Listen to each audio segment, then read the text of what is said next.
और chairman PCB Ramiz राजा ने New Zealand और इंग्लैंड क्रिकेट बोर्ड को तनकीद का निशाना बनाया। कहते हैं मगरबी ब्लॉक यकजा होकर एक दूसरे को बैक करने की कोशिश करता है। इंग्लैंड का दौरा मनसूख होने की तवक्को थी। दुख इस बात का है कि न्यूजीलैंड ने बगैर कुछ शेयर किए खेलने से इनकार किया।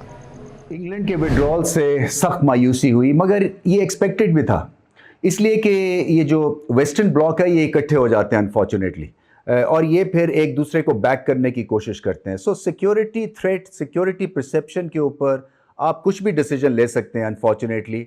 और गुस्सा इसी बात का है कि न्यूजीलैंड जो है वो पहले निकल रही है विदाउट शेयरिंग कि क्या उनको थ्रेट था। हम आउट ऑफ द वे जाके इनको अकोमोडेट करते हैं। हम जब इनके यहाँ जाते हैं तो क्वारंटीन में डांट डपट भी हमारे प्लेयर्स की ये लोग करते हैं, हम फिर भी सह जाते हैं। मगर सबक है ना, और सबक यही है कि हम अब वहीं तक जाएंगे जहां पे हमारा इंटरेस्ट है। वज़ीर दाखिला शेख रशीद कहते हैं कि इंग्लैंड की क्रिकेट टीम के ना आने से कोई क़यामत नहीं आएगी। बहुत जल्द वो वक्त आएगा जब दूसरे मुल्कों की टीमें हमारे साथ खेलना चाहेंगी। क्रिकेट के शायकीन मायूस नहीं होंगे। 24 न्यूज़ से गुफ्तगू में उन्होंने क्या कहा, आपको दिखाते हैं। अगर उन्होंने जाना ही ठहर गया था तो आगे क्या जाते, आ गए थे। हमने उनको कहा कि मैदान के तमाइया शाहियों के बगैर खेलें, वो फिर नहीं खेले। बाकी जब न्यूजीलैंड चला गया तो कोई क़यामत नहीं आ रही, इंग्लैंड की टीम नहीं आ रही। Thank you very much. अगर आप नहीं आ रहे, एक दिन पाकिस्तान में क्रिकेट और तरक्की करेगा। एक वो दिन आएगा कि ये चाहेंगे कि हम पाकिस्तान आए। ये थोड़े से दिन और हालात हैं, 4, 5, 6 महीने पाकिस्तान दुनिया में एक अहम रोल प्ले कर रहा है। उसके दबाव में ये आए हुए हैं। क्रिकेट पर दबाव, कितना दबाव होगा जी? क्या हो गया? किसी ने दोपहर की रोटी नहीं खाई, न्यूजीलैंड वापस चला गया। और अब सियासी मैदान का रुख करते हैं। वज़ीर आज़म इमरान खान ने पेरिस मुआहदे में होने वाले वादों पर मुकम्मल अमल दरामद पर जोर दिया है। कहते हैं माहौलियाती तब्दीली से निमटना पाकिस्तान की अवलीन तरजीह है। पाकिस्तान ने 2600 मेगावाट के कोल प्रोजेक्ट्स को हाइड्रो पावर मनसूबों पर मुंतकिल किया। कोशिश है 2030 तक 60% क्लीन एनर्जी पर शिफ्ट हो जाएं। माहौलियाती तब्दीली से मुतालिक वीडियो लिंक इजलास में वज़ीर आज़म ने शुरका को 10 अरब दरख्त और क्लीन एनर्जी टारगेट पॉलिसी से आगाह किया। कॉन्फ्रेंस में 25 ममालिक के सरबराहान और नुमाइंदगान ने शिरकत की।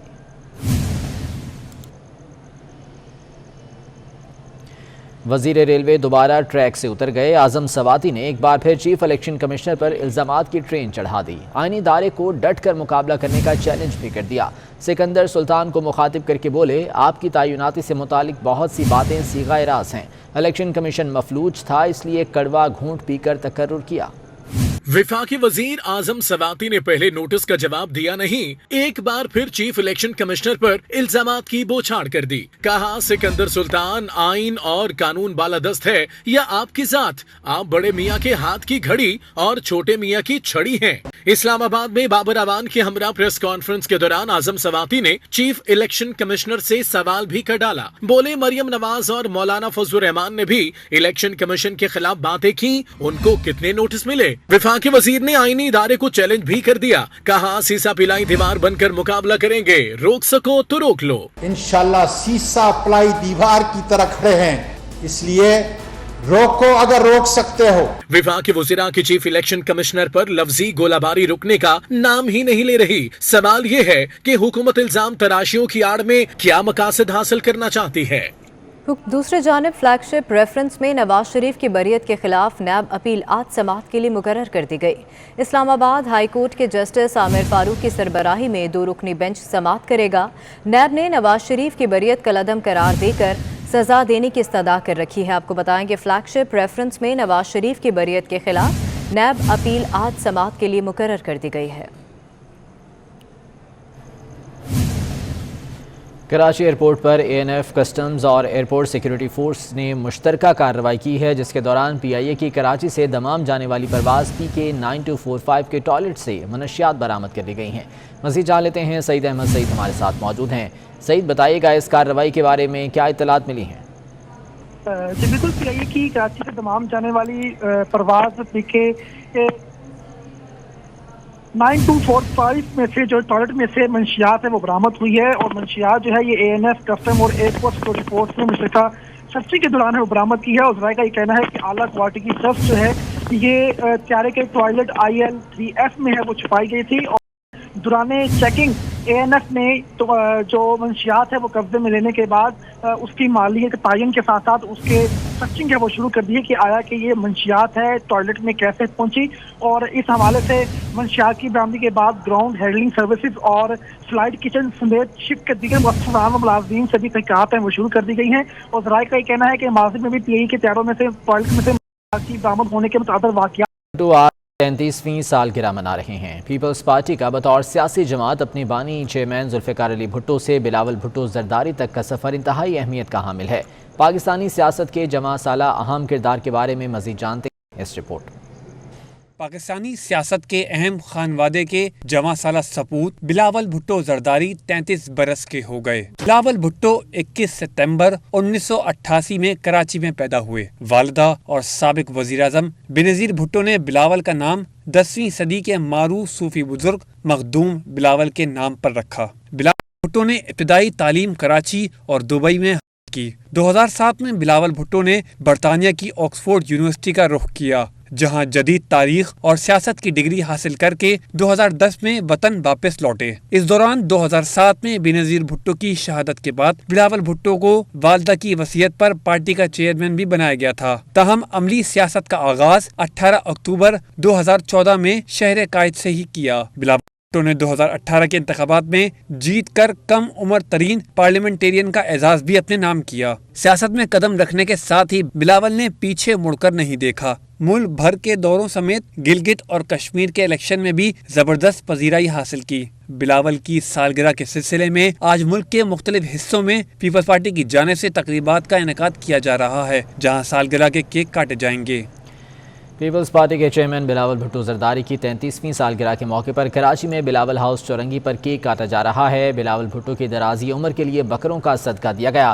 तकरीब में निसार खोड़ो, सईद गनी, नासिर हुसैन शाह, मुर्तज़ा वहाब समेत दीगर रहनुमा शरीक हुए। मज़ीद जान लेते हैं, जावेद कायम खानी हमारे साथ मौजूद हैं। जावेद, अपडेट कीजिएगा, इन तकरीबात के हवाले से कैसी गहमा गहमी है?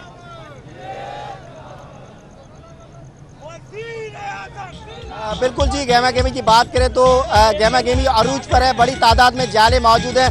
पार्टी तरानों पर रश किया जा रहा है और अपने जो कायद है यानी कि चेयरमैन बिलावल भुट्टो जरदारी से खुशी का इजहार करने के लिए यहाँ पर मौजूद है।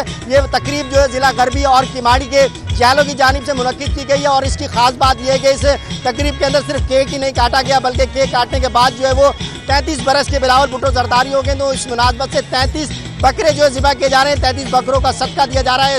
इस वक्त जो है मेरे अकब में जो है वो बकरों की ज़िबा करने का सिलसिला जारी है। केक काटने के बाद तमाम शुरका महफिल जो है उस तरफ गए, लेकिन जाले जो है वो पुरजोश दिखाई देते हैं। पार्टी नगमों पर जो है वो नारे भी लगा रहे हैं और खुशी का इजहार करते हुए झूमते हुए भी दिखाई देते हैं। और इसी तकरीब के अंदर इस बकरे के ज़िबा करने के बाद जो है वो तीसरा फेज़ जो है वो उसमें आतिशबाजी का मुजाहरा किया जाएगा। खूबसूरत तरीके से जो है वो आतिशबाजी रखी गई है प्रोग्राम, जिसके अंदर शहर के मुख्तलिफ हिस्सों से इज़हार यकजहती के लिए ज़िला गरबी के लोगों के साथ और ज़िला किमाड़ी के लोगों के साथ जो है यहाँ पर मौजूद हैं। और जियाली जो है वो यही उम्मीद करते दिखाई दे रहे हैं, जैसे 33 बरस में जो है वो पीपल्स पार्टी का कमान संभाली है, इन्होंने मजीद आगे लेकर जाएंगे और अपने नाना और अपनी वालदा का जो विजन है उसे मुकम्मल करते हुए जमहूरियत को जो है आगे बढ़ाएंगे। बहुत शुक्रिया जावेद कायम खानी इस बारे कि मुल्क में आटे का बहरान पैदा होने का खदशा जाहिर हो गया। पाकिस्तान फ्लोर मिल्स एसोसिएशन ने गंदम के इजरा की पॉलिसी मुस्तरद कर दी। चेयरमैन आसिम रजा कहते हैं कि 5 दिन में मसाइल हल ना हुए तो मिल्स बंद कर देंगे। लाहौर में प्रेस कॉन्फ्रेंस में कहा कि नैब के डर की वजह से फैसले नहीं हो रहे, फाइल घूमती रहती है जिससे फ्लोर मिल मालिकान को नुकसान हो रहा है।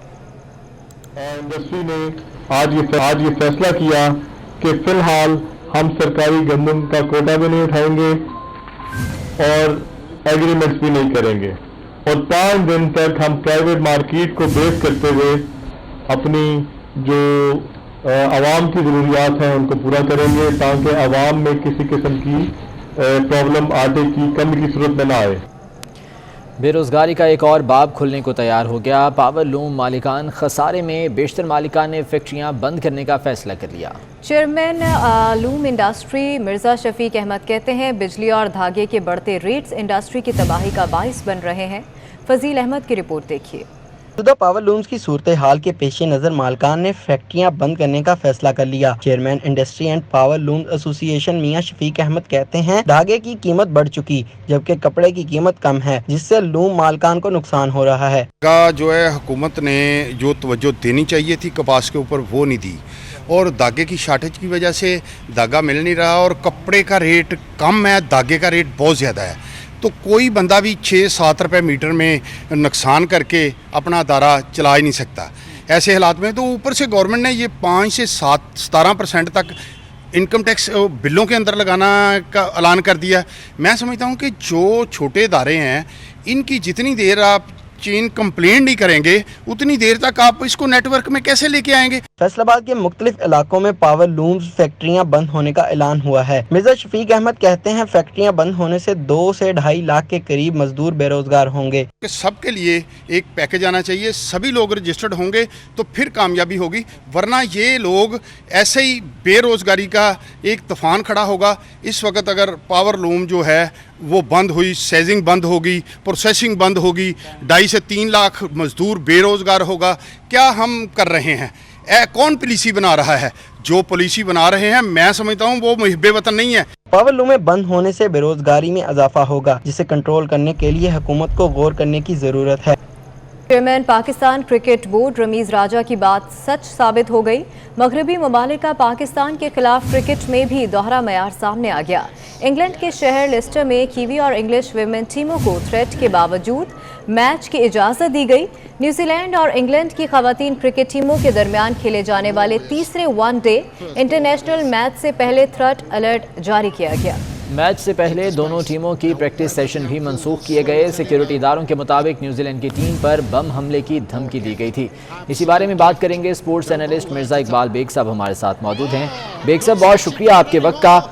लगता यूं है कि जैसे पाकिस्तान के खिलाफ ही सिर्फ ये महाज खोला गया है। इंग्लैंड में विमेन टीमों का मैच हुआ और वहां पर थ्रेट मौजूद था, बम हमले की धमकी भी दी गई थी, प्रैक्टिस सेशन तक मंसूख कर दिए गए, लेकिन इसके बावजूद वहां मैच होता है। लेकिन पाकिस्तान में इतनी सिक्योरिटी के बावजूद टीम वापस बुला ली जाती है, क्या कहेंगे?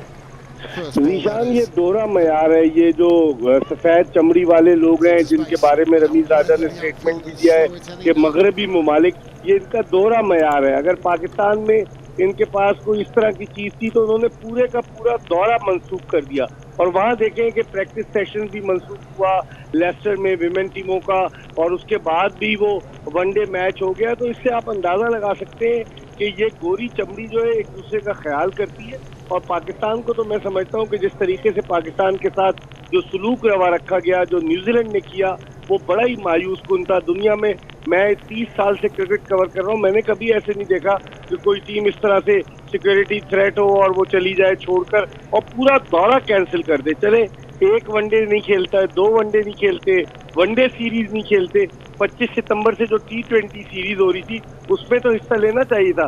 तो मैं समझता हूँ ये सब कुछ प्लानिंग के तहत हुआ। पहले न्यूजीलैंड यहाँ से चली गई, आज इंग्लैंड ने मना कर दिया। अब आप देखिएगा कि फरवरी में ऑस्ट्रेलिया ने आना है, वो भी बहाना बना लेगी। तो पाकिस्तान को आइसोलेट करने की ये कोशिश है और ये दोहरा मयार है। ये जो दूसरा चेहरा है वो सबके सामने आ गया गोरी टीमों का। ठीक है, बहुत शुक्रिया आपके वक्त का। मिर्ज़ा इकबाल बेग साहब स्पोर्ट्स एनालिस्ट हमारे साथ मौजूद थे। आगे बढ़े और आपको बताएं कि करतारपुर में बाबा गुरु नानक की 482वीं बरसी की 3 रोज़ा तकरीबात का आगाज़ हो गया। सुबह 10 बजे दुआया तकरीब के साथ मजहबी रसूमात का आगाज़ किया गया। तकरीबात में 30,000 से ज़्यादा मुल्की और गैर मुल्की यात्रियों की शिरकत मुतवक्के है। देखते हैं नारोवाल से यासिर अरफात की रिपोर्ट।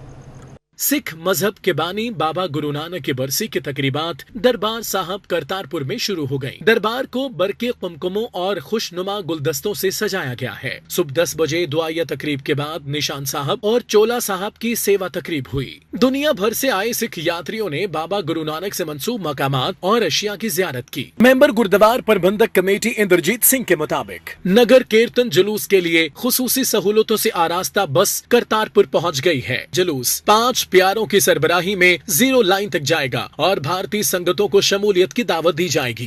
भारत ने हमेशा 1947 से लेकर आज तक हटधर्मी का मुजाहरा किया है और आज फिर उन्होंने हटधर्मी का मुजाहरा कर दिया है।